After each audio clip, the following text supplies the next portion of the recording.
네, 이번 시간은 여러분 교재 148쪽이 되겠습니다. 그래서 지난 시간까지 우리가 3일 패션이라는 회사의 그 기초정보관리 부분을 다 했어요. FAT 1급 시험은 기초정보관리에 대해서 출제를 하고 있습니다. 기초정보관리에 대해서 출제를 하고 있어요. 그래서 어떻게 출제를 하느냐? 바로 148쪽에 있는 그런 문제로 평가를 해요.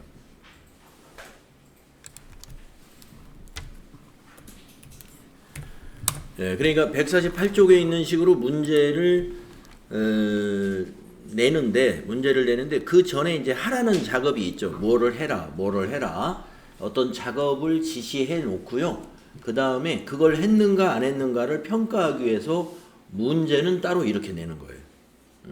그러니까 예를 들어서 무슨 거래처 등록을 수정하라든가 회사 등록을 수정하라든가 전기분 재무상태표를 수정하라든지 이런 문제를 낸다는 거죠. 또 우리가 지난 시간에 했던 거래처별 초기월 이런 것을 하라든가 해놓고 이제 평가는 이제 이걸로 평가를 해요. 옛날에는 그 작업 상황을 가지고 평가를 했거든요. 채점을 했다는 거죠. 작업 상황, 지시한 대로 작업이 이루어졌는가. 그렇게 평가를 하니까 채점하는데 시간이 오래 걸렸어요. 그래서 시험을 치르고 나서 약 3주 내지 4주 후에 합격자 발표를 했거든요. 그런데 이렇게 평가 방법을 바꾸고 나니까 컴퓨터로 채점이 가능하죠. 전부 객관식이니까. 아니면 단답형. 그래서 바로 일주일 후에 발표를 해요. 그래서 시험을 보고 그 다음 주 금요일 날인가 토요일 날 바로 발표를 한다. 그래서 빨리 발표를 하니까 결과가 빨리 나와서 좋은 점이 있죠. 자, 1번 문제 보겠습니다. 회사 등록 관련 내용으로 옳지 않은 것은 이랬네요. 자, 그러면 회사 등록이라는 메뉴를 조회해야 알 수 있죠. 회사 등록을 조회해서 맞춰봐라. 자, 그러면 여러분들 기초정보관리에 있는 두 번째 메뉴 회사 등록을 클릭하시고 지방세 법정동 동그라미 1번 보기 1번에 있는 지방세 법정동이 용산구청인가를 봐주시면 되죠. 14번에 지방세 법정동이라는 게 있어요. 용산구청 맞죠? 그 다음에 2번 사업장 세무서는 용산세무서다. 사업장 세무서라는 게 13번 항목에 있어요. 용산세무서 맞고, 그 다음에 3번 국세환급금 계좌는 국민은행 어떻게 된다. 18번에 있어요. 국세환급금 계좌 아니죠. 그래서 답이 3번인 거예요. 그래서 여러분 시험 보실 때는 마우스로 이 3번을 클릭하게 돼 있어요. 클릭하면 답안지에 답이 마킹이 됩니다. 객관식은 마우스로 클릭. 만약에 다시 수정해야 되겠다. 그러면 수정하는 번호를 클릭만 하면 답안은 수정이 되죠. 이런 식으로 시험에 응시하신다. 여러분 시험 보실 때에는 회사 등록이라는 메뉴에 오면은 지금처럼 제 화면처럼 이렇게 회사가 많느냐? 그렇지 않아요. 시험 보는 날은 회사가 하나예요. 하나. 지금 여러분도 아마 하나인 자리가 있을 거예요. 그게 맞는 거예요. 시험 보는 날은 시험 보는 회사 하나밖에 없는 겁니다. 지금은 이제 저는 백데이터가 설치된 상태이기 때문에 여러 가지 회사들이 있습니다만은 시험 볼 때는 하나만 있는 거죠. 다음에 2번도 해볼까요? 환경 설정을 조회해서 회계 1에서 회계 1이라는 탭을 말하는 거예요. 신용카드 기본 계정 설정의 카드 채권 계정 과목 코드로 옳은 것은 아마 여러분 보신 적 있을 거예요. 자, 전체 메뉴에 가서 환경 설정 회계 1번 여기 탭을 이렇게 클릭하시는 거죠. 회계 1. 그러면 이제 거기에서 신용카드 기본 계정이라는 것을 우리가 확인할 수가 있죠. 여기죠. 거기에 카드 채권 계정 과목 코드를 물어봤습니다. 카드 채권 개념과목 코드는 108 외상 매출금. 외상 매출금이 108번이거든요. 그래서 1번 마우스로 여러분이 클릭하시면 답이 닫힌다. 쉽죠? 예. 기초정보 관리 문제는 거의 다 맞추고 가는 거예요. 예. 이건 그냥 기본 점수라고 보시면 돼요. 기본 점수. 다음 3번 거래처 등록조회. 매입카드 신한카드의 사용대금 결제일은 며칠인가 이렇게 물었어요. 거래처 등록에 가서 카드 탭을 눌러가지고 조회를 해야죠. 가볼까요? 자, 전체 메뉴에 가서 거래처 등록 우리가 했던 적이 있죠. 예, 들어가셔가지고 신한카드를 물어봤으니까 일반 거래처에는 없어요. 카드. 네, 카드 탭을 누르면 시험 볼 때는 카드사가 이거보다 훨씬 많이 등록돼 있을 거예요. 네. 지금 우리가 연습하는 경우는 2개밖에 없는데 이제 시험 볼 때 백데이터는 좀 데이터를 많이 넣어 놓습니다. 네, 여러 개를. 자, 지금은 2개입니다. 여기에서 신한카드 딱 클릭을 하시고 결제일. 네, 여기 우리가 결제일을 여기다 입력해 놨거든요. 25 이렇게 찾으시는 거예요. 그래서 4번을 마우스로 클릭하시면 되는 거죠. 다음에 4번째 문제. 업무용 승용차 등록조회. 업무용 승용차 등록 관련 내용으로 옳지 않은 것은? 그러면 업무용 승용차 등록이라는 메뉴를 찾아가 봅니다. 전체 메뉴에 가셔서 업무용 승용차 등록. 한 대밖에 없어요. 차량 번호는 645-2461 맞고, 경비구분은 800번대. 네, 여기 있죠. 800번대 맞고, 기초주행 누적거리는 200km 맞고, 업무 전용 자동차 보험에 가입하지 않은 상태. 보험 기간을 보니까 가입한 상태죠. 그래서 4번이 틀렸다. 답을 4번을 클릭하십니다. 다음에 5번. 전기분 재무 상태표.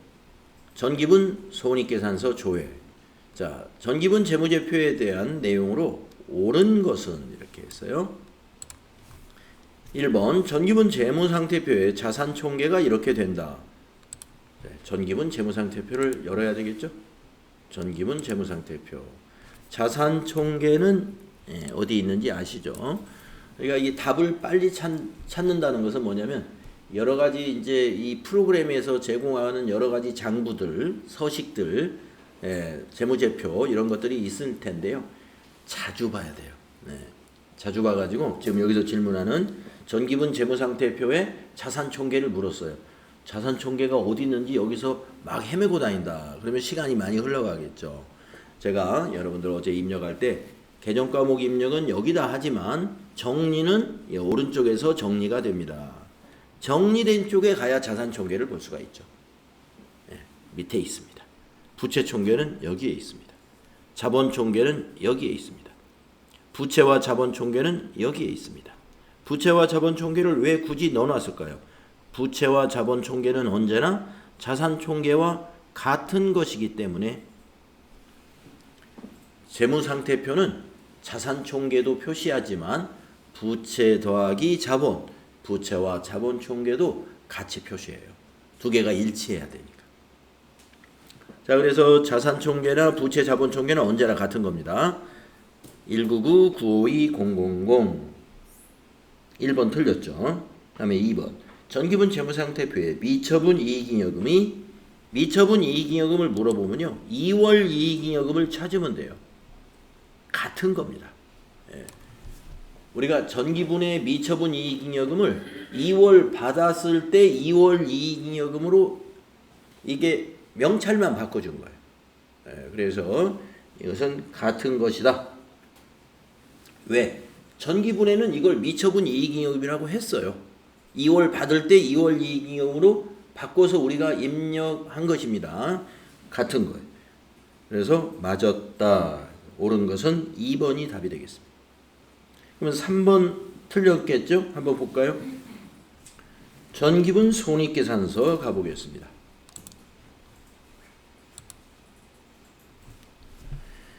기말 상품 재고액은 550만 원이다. 그걸 여기서 우리가 기말 상품 재고액을 알아보려면은 매출 원가의 산출 과정을 봐야 되는데, 매출 원가의 산출 과정은 여기 있는 매출 원가에 여기를 클릭해야죠. 여기를 클릭해야 기말 상품 재고액 여기서 볼 수가 있습니다. 사실은 재무상태표 아까 화면에서도 볼 수는 있었어요. 전기분 재무상태표에 상품이 기말상품 재고액하고 같은 거라고 그랬죠. 그래서 틀렸죠. 1,050만 원이죠. 그래서 3번 틀렸고. 그 다음에 4번 전기분 손익계산서의 당기순이익은 29,688,000이다. 틀렸죠. 27,188,000이기 때문에 4번도 틀렸어요. 그래서 5번에 옳은 것은 2번이었습니다. 이런 식으로 맞추는 거니까. 네. 기초정보관리에 주어진 그 작업을 여러분이 정확하게 수행을 하신 다음에 나중에 평가 문제를 풀을 때 만나보는 문제는 이런 문제를 만나보게 될 거예요. 이렇게 많이 내진 않아요. 2개 정도. 2개 정도 내는데 2개가 이제 하나가 한 2점이거나 3점, 어떤 건 1점. 그래서 뒷부분에서 여러분이 평가 문제 이제 나중에 이제 시험 우리 교재에도 작년에 출제됐던 그런 문제 평가 문제를 이제 연습을 할 테니까요. 그때 보시면 되겠습니다. 자, 이렇게 해서 우리가 이제 제1장의 내용을 마쳤습니다. 제1장은 이제 기초정보 관리에 관한 실습들이었어요. 다음은 이제 제2장부터는 이제 전표 관리죠. 우리 교재에서 2장을 전표 관리라고 했지만 사실은 앞으로 남아있는 실습이 전부 다 전표 관리라고 볼 수가 있어요. 왜냐? 계속 전표를 입력해 나갈 겁니다. 그런데 이제 2장의 전표 관리는 이제 전표 관리의 기초, 전표 관리의 기초를 공부하는 부분이다. 이렇게 보시면 되겠고요. 계속 전표 입력은 해 나간다. 자, 그래서 필요 지식 151쪽으로 한번 가볼까요? 151쪽.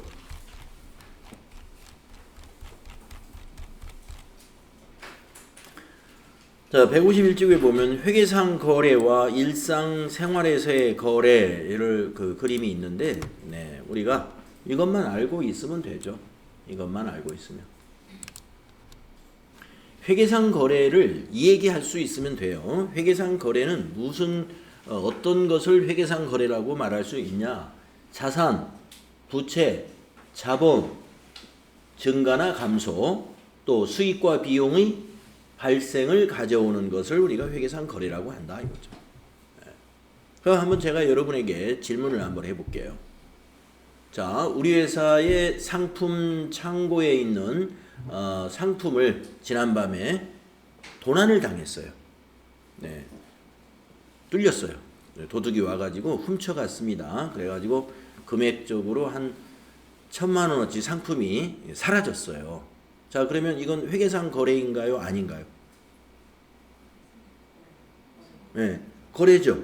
왜 여러분은 회계상 거래라고 했냐면은 자산이 감소했죠.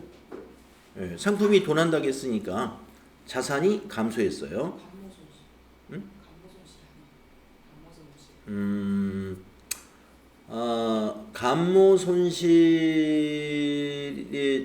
감모 손실하고는 좀 성격이 다릅니다. 감모 손실하고는 우리가 이제 도난을 받았다. 이거 물론 이제 나중에 도난을 당했는지 어쨌는지 하여튼 없어졌다. 나중에 재고 조사해 보니까 없어졌다. 이런 것은 감모 손실이 맞죠. 원인을 모르는데 정상 감모가 아니다라고 하면 나머지 다 뭐 비정상인 감모다. 감모 손실로 판단할 수도 있어요. 그 발견을 나중에 했으면. 그런데 그 다음날 출근해가지고 오늘 발견했단 말이에요. 그러면 이제 그날 회계 처리해야죠. 감모 손실은 기말에 장부상 재고하고 그 다음에 실제 재고가 차이가 난 부분, 그걸 감모 손실로 처리해요.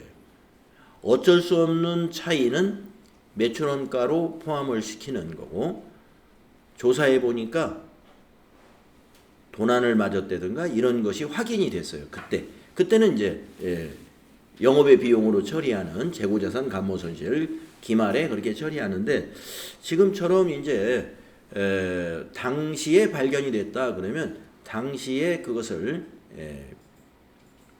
회계 처리를 하면 돼요. 그래서 대변에 상품 1,000만 원, 그리고 차변에는 도덕을 맞았으니까 재해 손실 뭐 이렇게 처리할 수가 있습니다. 화재를 입었다든가 뭐 이런 것들 이렇게 처리합니다. 그래서 도난과 파손, 화재 이런 것 등으로 인해서 상품이 소실된 거, 이런 것을 우리는 회계상 회계 처리를 하고 있다, 이런 얘기가 되겠습니다. 그리고 가격이 하락한 부분도 회계 처리를 하고 있죠. 가격 하락 부분도. 그래서 우리가 저가법으로 재고자산을 평가하기 때문에 가격의 하락은 자산의 감소이기 때문에 회계 처리를 하고 있다. 자, 우리가 이제 전표를 입력하려면 우리 분계를 할 줄 알아야 바로 그 분계가 전표 입력이에요.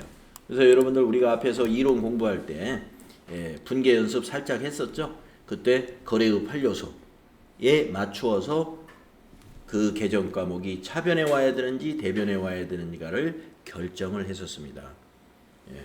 그래서 오늘도 이제 전표 입력할 때 여러분이 그 계정 과목을 차변에 가야 되는지 그 계정 과목에 대변에 기입해야 되는지의 판단을 어떤 기준으로 판단하느냐, 거래의 판료소로 판단하시는 거예요.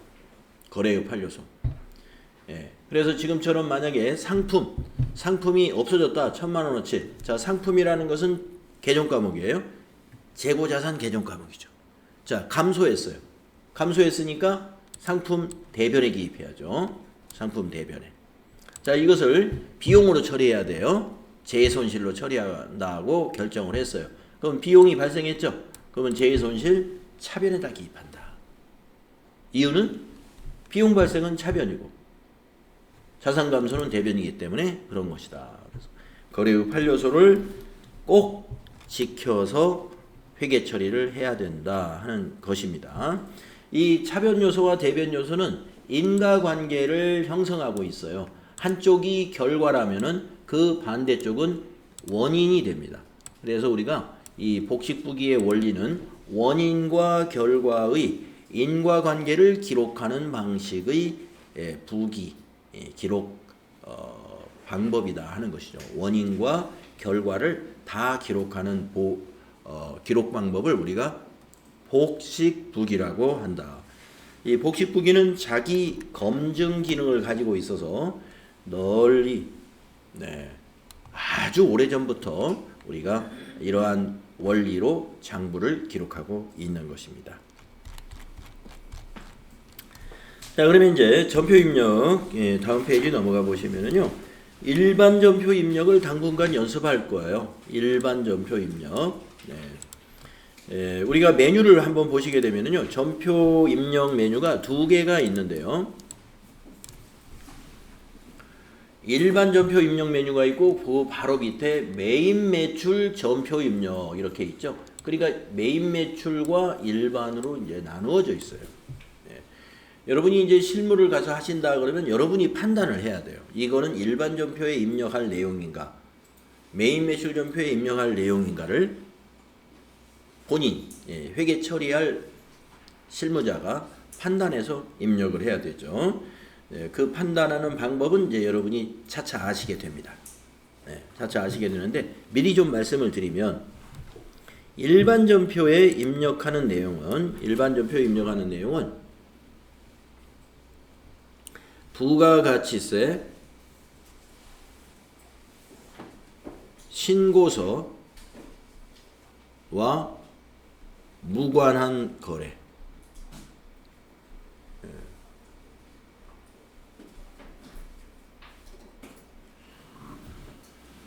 부가가치세 신고서와 무관한 거래다 이렇게 보시면 됩니다. 이게 무슨 말이냐면은 부가가치세 신고서에 이 내용이 들어가야 된다. 그러면 일반 전표에 입력하는 게 아니에요. 아직 여러분이 부가가치세 신고서 양식을 보지는 않았지만 부가가치세 이론에 대해서 배운 것은 있죠? 자, 부가가치세 이론에서 여러분 배운 것 중에 납부세액을 계산하는 과정을 알고 있죠? 납부세액이라는 것은 매출세액에서 매입세액을 뺀 것이 납부세액이에요. 그러면 이 부가가치세 신고서에 매출세액 표시돼야 되겠죠? 그리고 매입세액 표시돼야 되겠죠? 그러니까 매출세액이나 매입세액이 있는 거래다. 그러면 일반 전표에 넣어서는 안 되겠네요. 일반 전표에 입력한 것은 부가가치세 신고서로 전달이 안 됩니다. 예. 그러니까 지금 예를 들어서 상품을 1,000만 원어치 도난을 맞았다. 이건 부가가치세 신고하고 관계없는 거래요.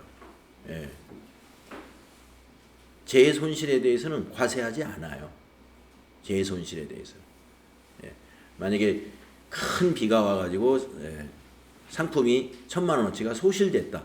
그걸 판매로 보고 과세한다. 너무 심하죠? 그거는 판매로 보지 않습니다. 상품을 팔지 못하고 폐업한 거에 대해서는 폐업 시 잔존제한은 과세한다고 여러 번 배웠잖아요. 폐업 시 잔존제한 과세해요. 내가 능력이 없어서 못 팔았던 아니면 게을러서 못 팔았던 못 팔은 거 부가세는 폐업한 사장님이 내야 돼요. 그래서 폐업 시 잔존제한은 부가가치세 신고서에 반영해야 되니까 매입 매출 전표에 입력해야 돼요. 판매를 안 했는데 판매된 걸로 간주해야 되니까.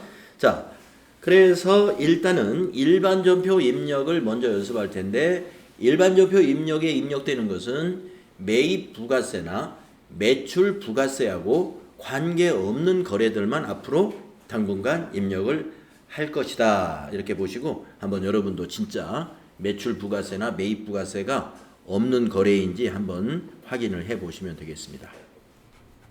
자, 여기 있는 내용을 이제 읽어볼게요. 회계에서 거래인 자산부채 자본의 증감 변동이 발생하면 증빙서류를 보고 전산 프로그램이 요구하는 형식에 맞추어 전표를 작성한다. 전표 작성은 일반 전표 입력에서 이루어지며 입력된 자료는 전표 분계장 및 총계정 원장 등 장부와 관련 자료에 자동으로 반영이 된다. 네, 분계장, 총계정 원장, 또 그 외에 여러 가지 현금 출납장, 네, 계정별 원장, 장부가 굉장히 많이 있습니다. 여기에 보시면은 이 메뉴에 봐더라도 여기 지금 이게 다 장부들이에요. 이게 다 장부들. 이런 장부에 자동으로 반영이 된다. 이런 얘기입니다. 그래서 전표 입력만 정확히 하면은 장부는 정확하게 작성이 되는 거예요. 얼마나 편합니까? 예.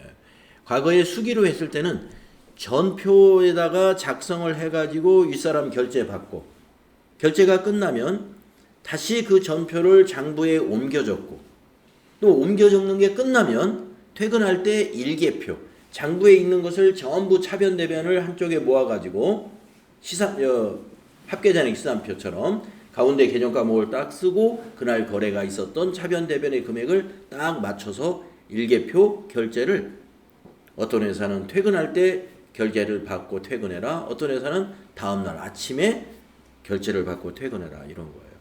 일이 참 많습니다. 예. 그래서 꼼꼼하고 글씨도 잘 쓰고 계산도 빠른 사람이 다 회계과로 가는 거예요. 차분한 사람들을. 그거 못 맞추는 사람 많아요. 예, 못 맞추는 사람.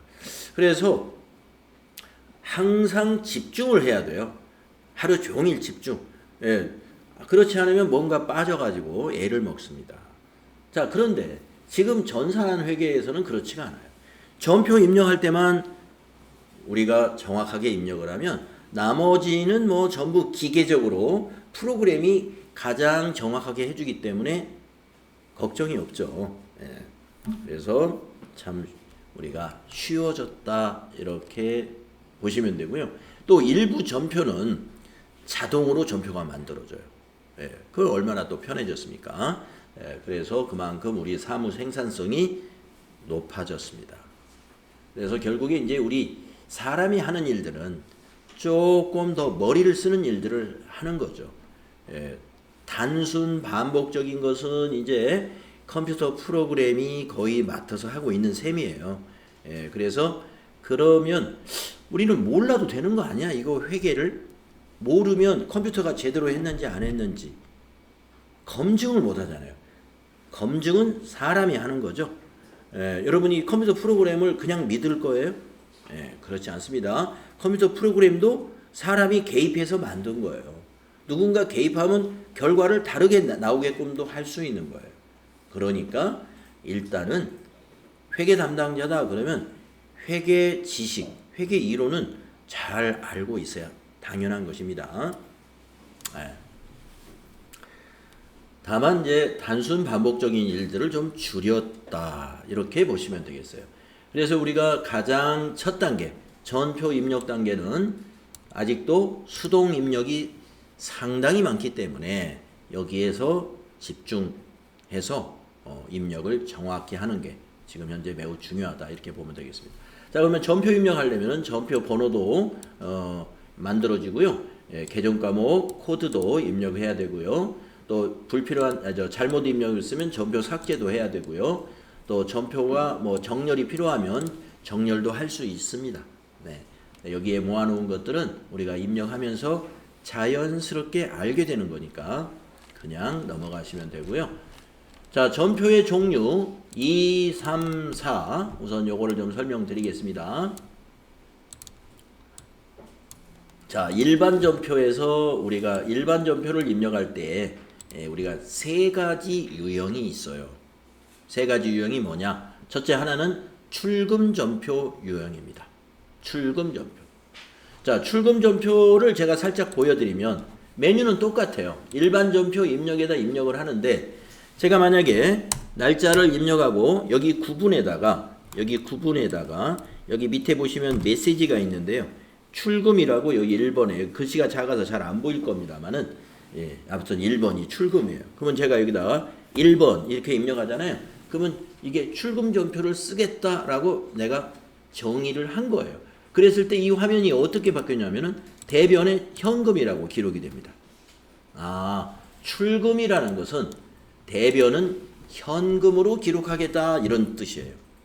그게 출금 전표예요. 자, 그러면 여기 구분을 제가 여기 밑에 보면 2번이 입금이라고 안내가 되어 있거든요. 자, 그러면 입금이에요. 자, 구분을 입금이라고 일반 전표에서 내가 입력을 하게 되면은 여기 아까 대변의 현금이었는데 지금은 차변의 현금, 현금 계정 차변이 자동으로 기록됩니다. 자, 그러니까 입금 출금하면은 좋은 점이 뭐냐면 일단 현금이 일단 자동으로 기록이 돼요. 그러면 한쪽이 자동으로 됐으니까 반대쪽만 수동으로 입력하면 되는 거죠. 예, 편하겠습니다. 자, 그래서 교재로 다시 가서 출금 전표를 이렇게 설명했어요. 현금의 감소 거래로. 아까 우리가 출금이라고 하니까 대변의 현금이라고 입력이 됐잖아요. 현금 감소죠.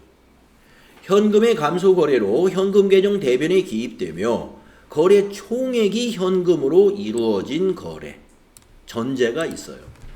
그 거래의 전체가 현금이어야 돼. 예.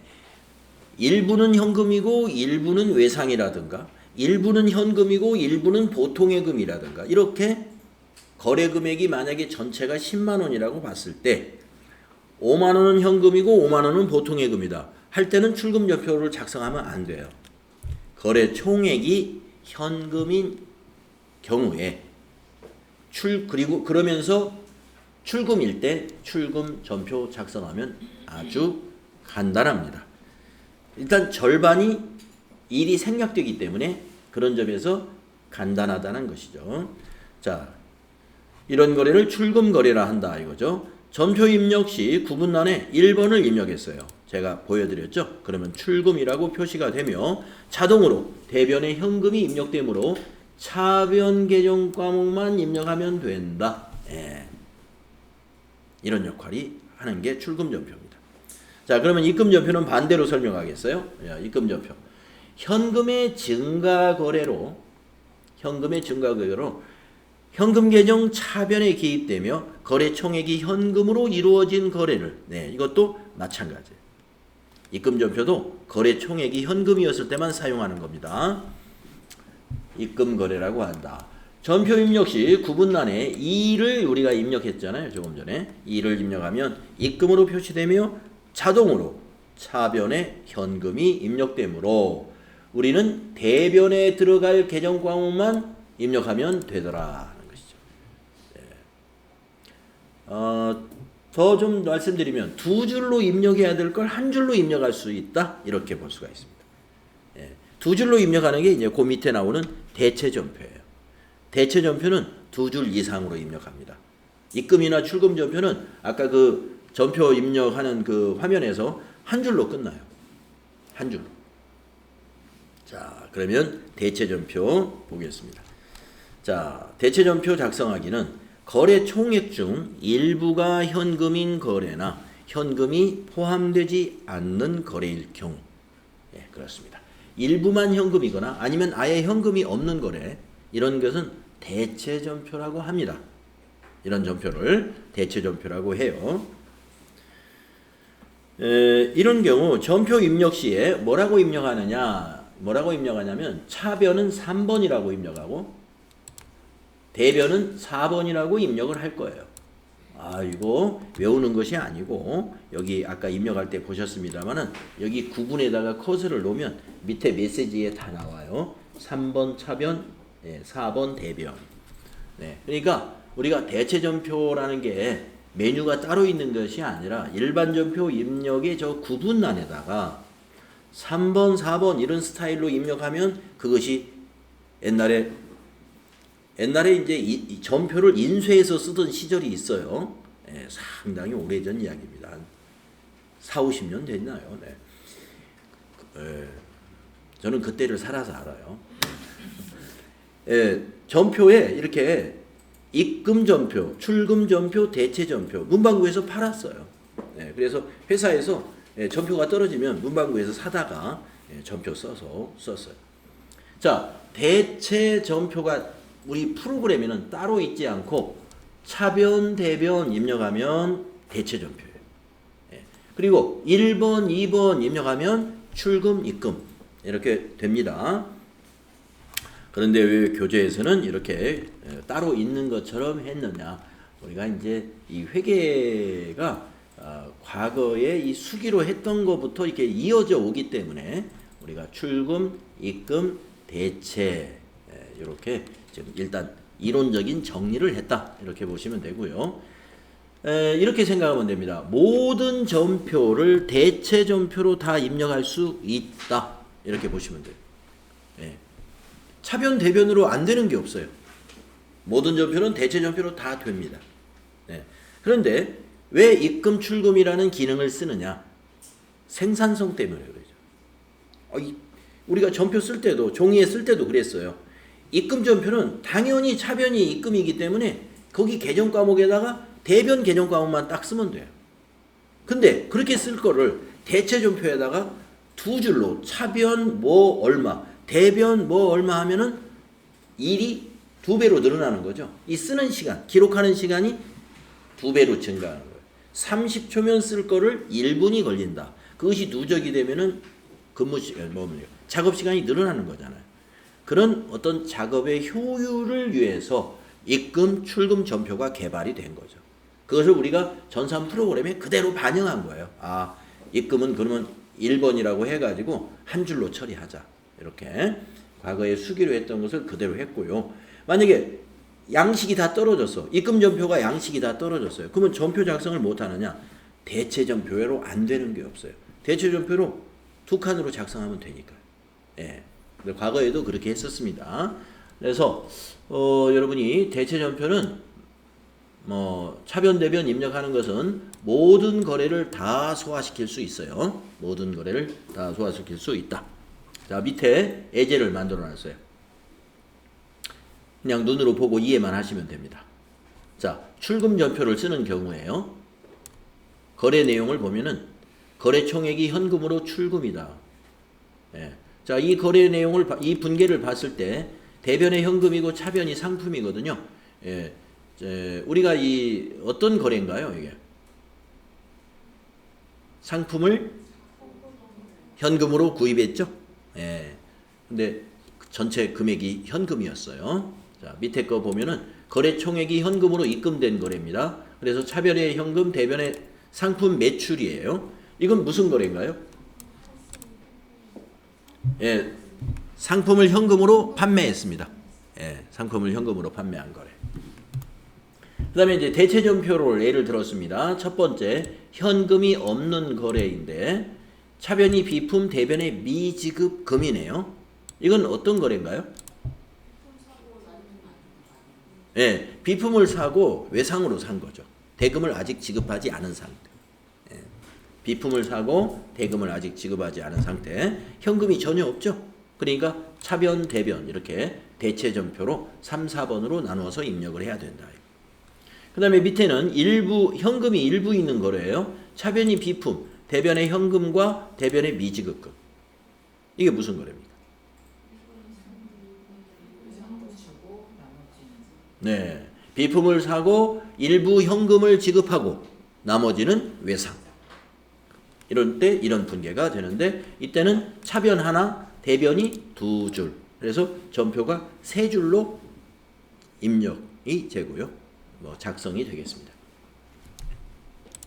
그 다음에 이제 그 전표, 일반 전표 입력 화면에 보면은요, 여기 구분해서 메시지가 보면은 이런 게 있어요. 5번은 결산 차변, 6번은 결산 대변. 네. 이거는 이제 회계 기간 중에는 결산 이전에는 사용할 일은 없어요. 사용하지 않겠습니다. 네, 사용하지 않는 거라고 보시면 되는데 여기 설명을 해놨네요. 결산 대체 분계 시 차변의 감가상각비 할 때 결차 이렇게 나타나요. 대변의 감가상각 누계에 결대라고 나타나요. 자, 결차, 결대는 차변, 대변과 같은 거예요. 같은 건데 조금 참고로 보여준다 이 정도로 이해하시면 되는데 결산 때 만들어진 차변이다. 이게 결차. 결대, 결산 때 만들어진 대변이다. 이런 뜻입니다. 예, 우리 결산 수정분계 우리가 이론 공부하면서 중간중간에 여러 가지 결산 수정분계들이 있었는데요. 감가상각이라고 하는 것도 뭐 4월 24일 날 오늘 좀 한가하니까 우리 회사 감가상각 오늘 하자 이런 식으로 하는 게 아니고 기말에 하는 겁니다. 기말에 그 전에 매각된 것도 있고 하기 때문에 항상 우리가 기말에 재무제표를 만들기 위한 유용한 회계 정보를 보고하기 위해서 기말 정리를 하는데 그때 발생하는 것들이에요. 그래서 기말 정리 분계 할 때 나타나는 게 결차 결대인데요. 우리가 이런 것은 자동 분계 사항이기 때문에 우리가 수동으로 여러분들이 결차 결대라고 입력을 해보지는 않겠습니다만은 뭐 수동으로 입력해도 상관없어요. 이건 결산 수정 분계로서 내가 수동으로 입력한다 할 때 3번, 4번 대신에 5번, 6번을 사용하는 것입니다. 근데 5번, 6번 써야 되는 것을 3번, 4번 써가지고 회계 처리가 안 되는 건 아니에요. 결산이 안 되는 건 아니에요. 똑같이 돼요. 똑같이 되는데 우리가 이제 전표를 나중에 볼 때 결차, 결대로 돼 있으면 이거는 결산 때 작업한 것이구나. 이게 딱 구분이 되니까 편리하겠죠. 그런 차원으로 이해하시면 되겠습니다.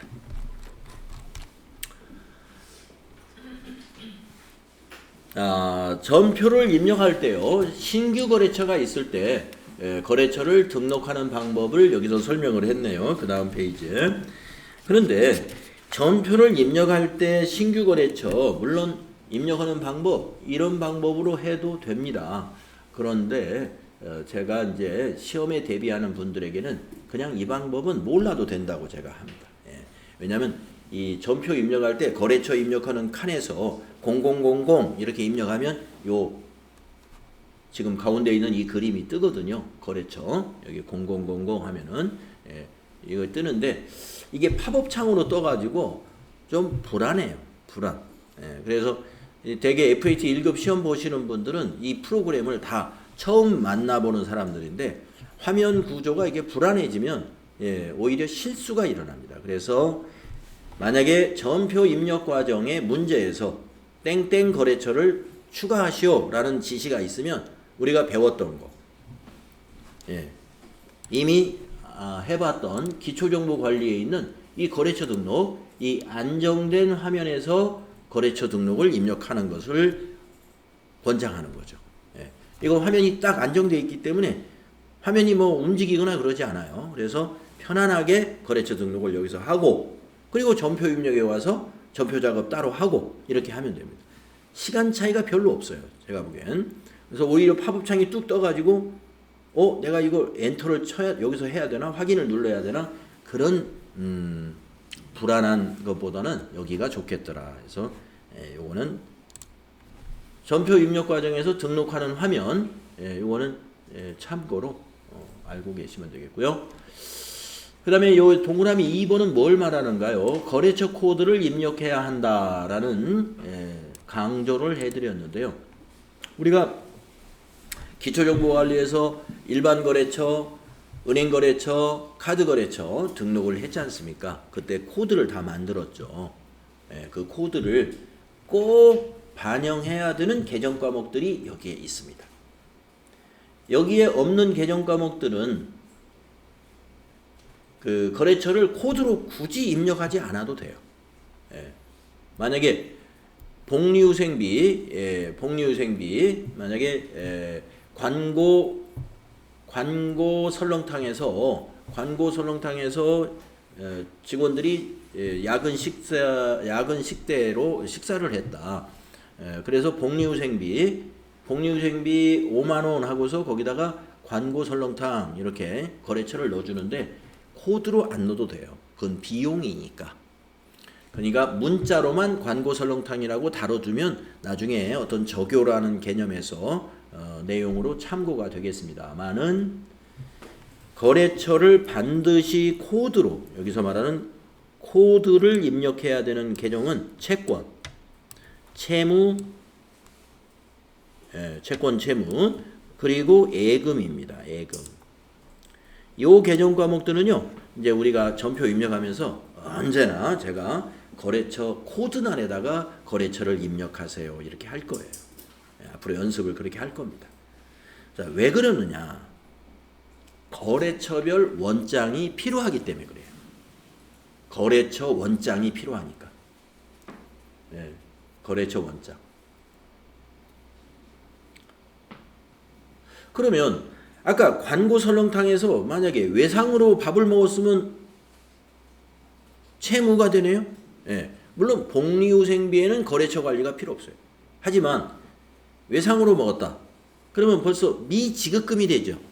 미지급금은 여기 채무에 있어요. 그러니까 복리후생비에다가 관고 설렁탕을 코드로 넣을 것까지는 없지만, 만약에 외상으로 먹었다면 대변은 미지급금일 거란 말이에요. 차별의 복리후생비 5,000원, 대변의 미지급금 5,000원 갚아야 되니까. 그때는 미지급금의 거래처가 어디가 돼야 돼요? 관고 설렁탕이죠. 관고 설렁탕이 빚을 졌잖아요. 그때는 코드로 꼭 넣어놔야 돼요. 그래야 그 원장이, 거래처 원장이 만들어야 돼요. 그래서 채권, 채무, 대표적인 개념 과목들 여기 한 대여섯 개 있어요. 채권, 채무. 그동안 여러분이 채권, 채무를 잘 이해를 못했다면은 이 표에 있는 채권 개념 과목과 채무 개념 과목을 딱 머릿속에 넣어놓으시면 채권, 채무를 완전히 아는 거라고 보셔도 돼요. 채권, 받아야 될 권리, 채무, 지급해야 될 의무 관련된 개정 과목들입니다. 이렇게 채권, 채무 개정 과목은 거래처 원장이 만들어져야 돼요. 그 거래처 원장에 반영을 시키려면은 거래처를 코드로 입력해야 된다. 은행은 채권 채무 관계는 아닙니다만은 예금 관련 개정 과목들은 어느 은행인지를 알아야 되니까 은행별 원장이 또 만들어야 돼요. 은행별 원장. 그래서 우리가 은행 관련 거래는 여기 보시면은 이제 메뉴 중에 자금 관리라는 메뉴가 따로 있어요. 자금 관리에 예적금 현황 이런 장부들이 있는데, 예적금 현황에 보통예금 얼마 이렇게만 있으면 될까요? 보통예금이 국민은행에는 얼마, 보통예금 농협은행에는 얼마, 보통예금 신한은행은 얼마, 은행별로 나와야 맞죠.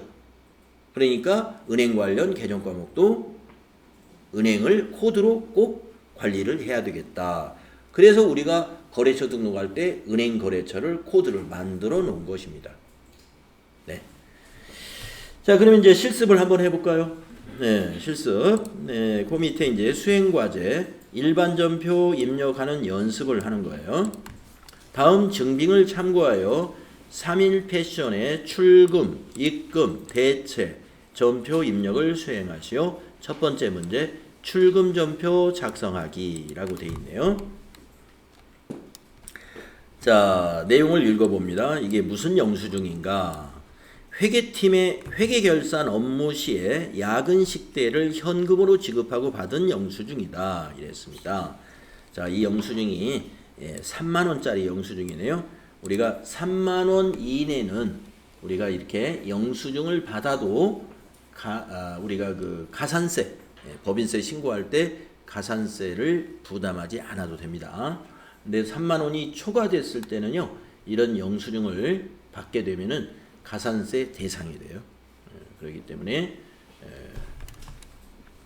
그것도 알아두시고, 자, 여기 보시면은 부가세가 있어요, 없어요? 없죠.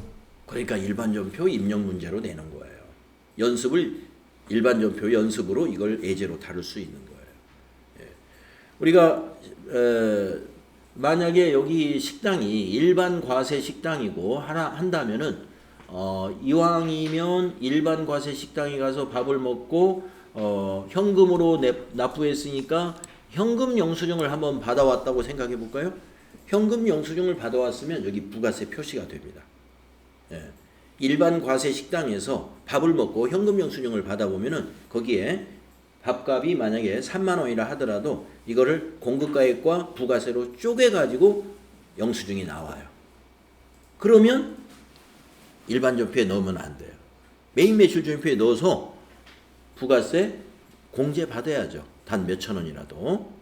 그런 겁니다. 그러니까 우리가 이 회계 또 부가세에 대한 상식 이런 것이 있는 사람이 증빙을 받는 방법, 또 식당을 거래처를 선택한다든가 이런 걸 선택할 때도 그런 마인드 이런 것이 다르다는 거예요.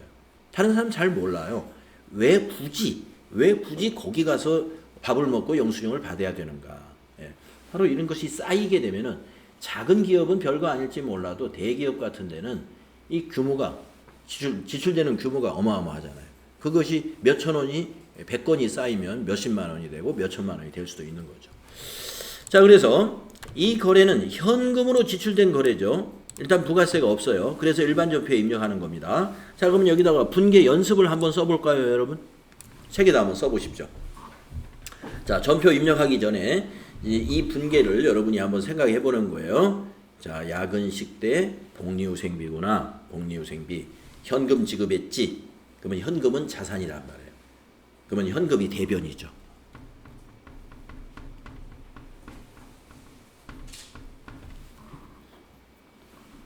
오른쪽에 쓰면 대변이죠. 그 다음에 복리후생비 차변이죠. 여기 쓰는 연습 한번 해보시고요. 거기에다가 가능하면 거래의 결합관계도 한번 써보시는 게 좋습니다. 거래의 결합관계. 자, 여러분이 분계한 것을 한번 점검해 본다는 차원에서 자, 여러분이 이렇게 생각해 보는 거예요. 자, 복리후생비는 비용이다. 비용이다. 거래의 8요소를 여러분이 머리에 떠올려 가지고 비용의 발생은 차변이었죠. 그래서 이게 맞구나 하면서 안심을 하면서 여러분이 여기다가 비용 발생이라고 써보는 거예요. 비용 발생 차변 요소 맞지 하면서. 그 다음에 대변에 있는 현금에 대해서는 자, 현금은 자산이다. 현금은 자산이다. 대변에 기입했어요. 그러면 여러분이 대변 요소 중에 자산 감소가 있지. 첫 번째 요소로 있었어요. 그래서 여러분이 이제 안심을 하는 거죠. 자산 감소 대변 요소에 있는 거다. 자, 공부할 때 앞부분, 그러니까 우리가 처음 이 전표 입력하고 분계 연습할 때는 개정 과목 분류하고 그 다음에 거래의 8요소를 꼭 적어가면서 공부하는 거. 예, 요거 필요합니다. 예. 그래야 여러분이 실수하지 않고 이보다 더 복잡한 것들이 잘 정리가 된다. 예, 처음에 할 때는 천천히 하시면서 정확하게 정리를 하시는 거예요. 거래의 8요소를 계속 확인하시라. 자, 그러면 이제 수행 2번 전표 입력하겠습니다. 자, 전표 입력 화면을 한번 열어볼까요? 일반 전표 입력 클릭을 하시면요, 화면이 이렇게 나오죠. 여기 상단에는 날짜를 입력하는데요. 우리가 같은 월을 1월의 전표를 모아서 입력할 때는 이 일이라는 걸 입력을 안 해도 돼요. 모아서 입력하니까 며칠치. 그러니까 1일 날 거, 며칠 거, 며칠 거에 쭉 며칠치를 모아서 일주일치 모아서 할 때도 있죠. 예. 세무사 사무실 같은 데서는 거래처의 증빙을 한 달치, 뭐 두 달치를 받아가지고 한꺼번에 쫙 입력할 때도 있어요. 그러니까 그게 모아서 입력할 때는 그냥 요 일을 입력하지 않습니다. 월만 입력해서 화면을 전체를 보면서 입력하면 그게 또 편리한 점도 있어요. 자, 그런데 우리는 시험을 대비해서 일단 연습을 하는 거니까 시험 대비할 때는 무조건 날짜를 다 입력하는 거예요. 월, 일을 다 입력하세요. 그래야 실수를 안 합니다. 예, 왜 무슨 얘기냐면 월만 입력하는 방식으로 하니까 날짜가 바뀌었는데 그냥 같은 날짜로 계속 전표를 입력하는 거예요. 전표는 날짜가 굉장히 중요해요. 그것이 1월 1일 거래인지 2월 1일 거래인지 굉장히 중요한 거예요. 그래서 날짜는 매번 전표 입력할 때마다 새로 입력하는 것으로 아예 연습을 반복적으로 해야 되겠어요. 자, 그래서 여기다 1월 11일 입력하십시오. 예, 1월 11일. 자, 영수증에 1월 11일 작성일자 나와 있어요. 자, 구분에다가 출금해야 되겠죠. 예, 1번 합니다. 1번. 그러면 대변의 현금 이미 입력됐어요. 예, 금액은 나중에 차변의 금액을 넣으면 대변 금액도 동일하게 해결이 됩니다. 왜 그러냐면 여러분들 입금 출금 전표에 대해서 아까 이론 배웠죠. 총액이 현금으로 거래된 거래만 출금 전표를 입력하는 거다. 그러니까 차변에 뭐 복리후생비 3만 원 입력하면 대변도 당연히 3만 원인 거예요. 네, 왜냐하면 출금 전표, 입금 전표는 총액 거래니까, 총액이 현금인 거래니까. 그래서 금액도 차변만 입력하게 된다는 거죠. 자, 그러면 여기 코드는 무슨 코드냐면은 뒤에 나오는 이 계정 과목의 코드예요. 네. 그래서 여러분들 거래처 전기분 재무상태표라든가 전기분 손익계산서 입력할 때 코드란에다가 계정 과목 입력하면은 코드가 자동으로 검색이 됐죠. 그런 방법으로 하면 돼요. 자, 코드에다가 복리 입력할까요? 두 글자만. 입력이 안 돼. 아, 입력이 안 됩니까? 저도 안 돼. 잠깐만요. 거절은? 아, 요거 좀 날지. 요것이 좀 다른 거.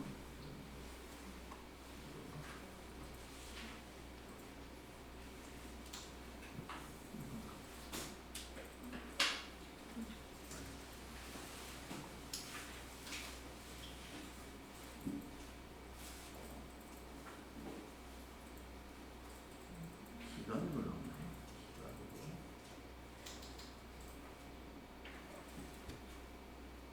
월별 이렇게 바꾸시죠. 예. 예, 지금 기간 입력으로 되어 있어서 그러고요. 예, 다시 한번 해보죠. 11일 손으로 입력. 예, 1번 출금. 1번 출금. 날짜 입력하실 때 키보드로 직접 입력하는 게 마우스 선택보다 키보드로 입력하는 게 좋습니다. 네, 1번. 네, 되죠? 이거 예, 어떤 거 누르셨어요? 이거는 직접 치는 출금을 치는 게 아니고 숫자입니다. 코드는 문자로 입력하는 개정 과목 코드는. 네, 자, 구분에서 출금을 타자하는 것은 아닙니다. 출금, 입금은 숫자를 쓰는 거예요. 출금은 1번, 예, 입금은 2번입니다. 지금 제가 타자라는 것은 계정 과목 코드, 예, 거기는 타이핑을 하는 거고요. 여기 구분에서는 타자를 하면 안 돼요. 1번이라고 해야 되고요. 자, 코드에서 복리를 입력하시고 두 글자만 입력하는 거예요. 엔터를 치면은 복리라는 문자가 포함된 계정 과목이 이렇게 네 가지가 나온다는 거죠. 근데 여러분들 어제 제가 말씀드린 것 기억날 거예요. 500번 때, 600번 때, 700번 때는 도소매업인 법인에서는 쓸 일이 없습니다. 그랬죠. 500번 때는 제조원가, 600번, 700번 때는 도급원가, 분양원가이기 때문에 도소매업과는 무관한 계정 과목이다. 그래서 811번 판매관리비로 처리해야 돼요. 811번 선택하고 엔터 또는 마우스로 클릭. 자, 거래처 아까 코드 말씀드렸는데 이건 복리후생비잖아요. 굳이 코드로 넣을 필요가 없다는 거죠. 그래서 여기 코드를 벗어나서 엔터 치면 지나가요. 엔터는 항상 다음 칸으로 넘어가는 겁니다. 예, 그래서 코드에 지나가서 여기 거래처에다가 미소식당이라고 넣어주면 돼요. 미소식당. 그리고 엔터 치면 적요로 넘어갑니다. 적요에도 코드란이 있는데요. 적요는 미리 등록해 놓은 적요를 이용하면 좀 더 빠르게 입력할 수가 있어요. 자, 이게 뭐냐면 직원 아까 보니까 야근 식대였거든요. 예. 2번이 적당하죠. 그래서 적당한 적요 2번을 이용하면 좋겠습니다. 엔터. 그러면 직원 식대. 그리고 차변에다가 여기에다가 이제 금액을 입력하는 거예요. 여기다가 이제 3만 원이라는 금액을 입력합니다. 30 플러스. 그런 다음에 엔터 쳐보세요. 자, 엔터로 입력을 완료한 다음에 아래를 좀 봐주시면은 아래에 차변 3만 원, 대변 3만 원 이렇게 분계된 내용이 하단에 보이는데요. 이거는 이제 분계장은 이미 다 만들어졌고 다른 장부들도 다 만들어졌습니다만은 일단 여기에서 내가 입력된 내용을 확인해 볼 수가 있습니다. 우리가 여기는 한 줄로 입력을 했지만 밑에서 복리후생비 차변에 3만 원, 대변에 현금 3만 원 이렇게 확인할 수 있죠. 분계된 모양을 아래에서 확인할 수가 있습니다. 네, 출금전표 쓴 거예요. 그러면 이것이 분계장, 총계정 원장, 계정별 원장, 손익계산, 복리후생비는 손익계산서로 갖고, 예, 현금은 재무상태표로 들어갔어요. 네. 그래서 뭐 일일이 확인할 필요는 없지만 실제로 가서 확인해 보면 제자리에 다 반영이 됐습니다. 이 이후에 해야 될 일, 우리가 옛날에 그 회계의 순환 과정이라고 실습했던 그 전기, 그 다음에 시산표가 만들어지는 과정 이런 것이 장부 마감만 빼고 다 완성이 됐다고 보시면 돼요. 다음에 두 번째 거 해보겠습니다. 출금전표 또 하나 해보고 쉬는 시간 가질게요. 하나만 더 해보고. 자, 출금전표입니다. 네. 그리고 설명을 보겠습니다. 이게 무슨 영수증인가를 알아야 처리를 할 수가 있죠. 관리부 업무용 승용차에다가 주유를 하고 주유대금을 현금으로 지급하고 받은 영수증입니다. 근데 여기 영수증을 잘 보시면 부가가치세가 있어요. 예. 그래서 여러분이 이제 공부하신 그 지식을 가지고 여기 판단을 하시는 거예요. 자, 이 현금 영수증 부가가치세가 있으니까 매입 매출전표에 입력해가지고 2,545원의 매입세액을 공제받도록 해야 맞느냐? 아니다. 일반 전표에 넣어서 공제받지 않아야 맞느냐? 요 판단을 해야 한다는 거죠. 실무에서는. 시험에서는 그 판단까지 필요 없어요. 시험에서는 일반 전표 입력 문제 따로, 매입 매출 전표 문제 따로 내고 있기 때문에 그런 고민을 여러분이 하지 않아도 되는데 우리가 이미 알고 있기 때문에 이 앞에서 이미 다 이론 배웠기 때문에 여러분이 판단이 됩니다. 자, 이건 일반 전표에 입력해야 맞는데요. 그러니까 여기 연수 문제로 나왔으니까 그러면 그 이유를 한번 얘기 한번 해볼까요? 왜 일반 전표에 넣어서 저 부가세를 공제받지 말아야 하는지. 3만 원 미만이기 때문에 공제를 못 받는다. 아닙니다.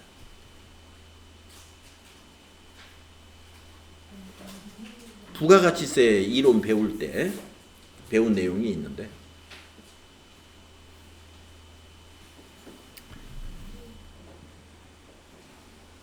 자, 업무용 승용차라는 것은 비영업용 승용차입니다.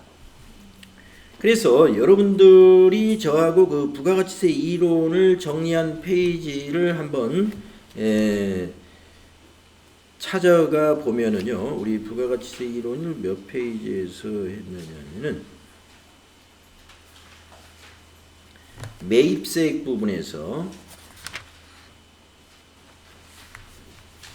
부가가치세 이론의 매출세액과 매입세액 부분에 매입세액이라는 부분을 한번 보시겠습니다. 나중에 이제 실무에서 하기 때문에 제가 뭐 실무에서 또 알게 됩니다라고 아마 했겠습니다만은, 매입세액 중에 그 104페이지를 한번 보시겠어요? 네, 104페이지에 그 위쪽에 있는 표를 보면은요, 공제받지 못할 매입세액 표가 있었어요. 거기에 그 기타의 첫 번째 줄에 있는 비영업용 소형 승용차 구입과 임차 및 유지와 관한 매입세액은 공제받지 못할 매입세액에 해당이 됩니다. 그러기 때문에 이 승용차는 관리부의 업무용 승용차예요. 그렇기 때문에 이게 비영업용 승용차인 겁니다. 비영업용 승용차 관련 매입세액은 공제를 못 받습니다. 다만 1000cc 이하면 공제돼요. 경차만 공제가 되는데, 우리가 여기 저 645, 2461을 우리 저 업무용 승용차로 등록했던 아마 기억이 있어서 여러분 알 거예요. 이거 아반떼거든요. 아반떼. 우리 회사 차가 아반떼라는 건 담당자가 다 아는 거니까, 요 아반떼는 1000cc 초과 차량이야. 매입세 공제 못 받아. 그러니까 이건 일반 전표에 입력하는 것이죠. 네. 자, 그것도 한번 생각해 보시고, 자, 그러면은 여기 이제 회계 처리 한번 생각해 볼까요? 자, 내용은 이제 아셨어요. 기름을 넣었습니다. 기름을 넣고 현금으로 기름값을 지급한 거래예요. 자, 여기에 계정 과목이 두 개가 나타나죠. 주유대금하고 현금. 자, 우선 현금은 당연히 대변이죠. 현금 지급했으니까. 그래서 현금이 28,000원. 자, 차변에 올 계정 과목은 뭘까요? 차량 유지비. 그렇습니다. 이렇게 계정 과목이 딱 떠올라야 돼. 차량 유지비가 28,000원. 28,000원. 부가세 포함해서 다 비용 처리하면 돼. 28,000원. 자, 그리고 거래의 판료소를 꼭 생각해 보시라고 그랬어요. 요 분계가 이렇게 입력해도 정말 맞는가? 예. 자, 비용, 차량 유지비 차변에 기록한 건 왜 그랬죠? 예, 비용 발생. 자, 여러분이 비용 발생이라고 생각하고 차변에 넣은 거예요. 그러면 여러분이 정리해 놓은 거래의 판료소에 차변 요소에 비용이 발생이 있는지 생각해 보시라 이거. 있는 거예요. 맞죠? 이거는 자산 감소. 자산 감소가 대변 요소인가 생각해 보셔라. 현금이 대변에 가면 자산이 감소했느냐 생각을 해 보셔라. 자, 그러면 이제 여러분이 분계를 하는 거 정리했고요. 이게 제일 중요하죠. 분계하는 거. 이게 핵심이에요. 이게 핵심이고. 그 다음에 이제 전표 입력을 수행하시오. 자, 그대로 이제 여러분이 머릿속에 정리한 대로 입력하시면 돼요. 자, 이것도 거래 전체가 현금 거래니까 출금 전표로 하면 쉽다 이거죠. 그래서 이제 날짜부터 바꾸라고 그랬죠. 네. 이번에 날짜는 12일 날입니다. 여기 날짜만 클릭하시고 12 이렇게 숫자로 직접 입력하세요. 12. 자, 구분해서 또 1번 출금. 출금은 문자로 입력하면 안 되고 코드로 꼭 1번 해야 되고요. 자, 여기 코드는 이제 대변의 현금은 자동으로 이제 입력이 됐으므로 차변에 들어가야 될 계정 과목의 코드를 여기다 넣는 거예요. 차량 유지비니까 코드에다가 한글로 차량 두 글자만 입력하시고 엔터를 칩니다. 그러면 차량이 포함되어 있는 계정 과목이 이렇게 5개가 나오는데 그 중에 800번대 822가 차량 유지비예요. 확인 또는 엔터 하시고, 자 이건 비용이니까 거래처를 굳이 코드로 넣을 필요는 없네요. 예, 그래서 문자에다가 보니까 SK 주유소네요. SK 주유소라고 넣어주시면 되겠습니다. 적요. 예, 적요라는 건 이 거래를 요약해서 설명하는 건데 미리 만들어 놨어요. 밑에 코드를. 유류비죠. 그러니까 1번 사용하면 되겠네요. 이 적요 등록은 우리가 하는 거 지난 시간에 기초정보관리에서 했고요. 그리고 차별에다가 금액은 28,000원, 28 플러스 이렇게 입력하시고 엔터 치면은 아래쪽에 차변 요소, 대변 요소로 구분해서 보인다 이겁니다. 차변의 차량 유지비 28,000원 비용 발생이고요. 대변의 현금 28,000원. 네, 이게 출금전표 입력하는 요령이에요. 자, 그러면 좀 쉬었다가 다음 시간에 입금전표, 대체전표 이어서 연습해 볼게요.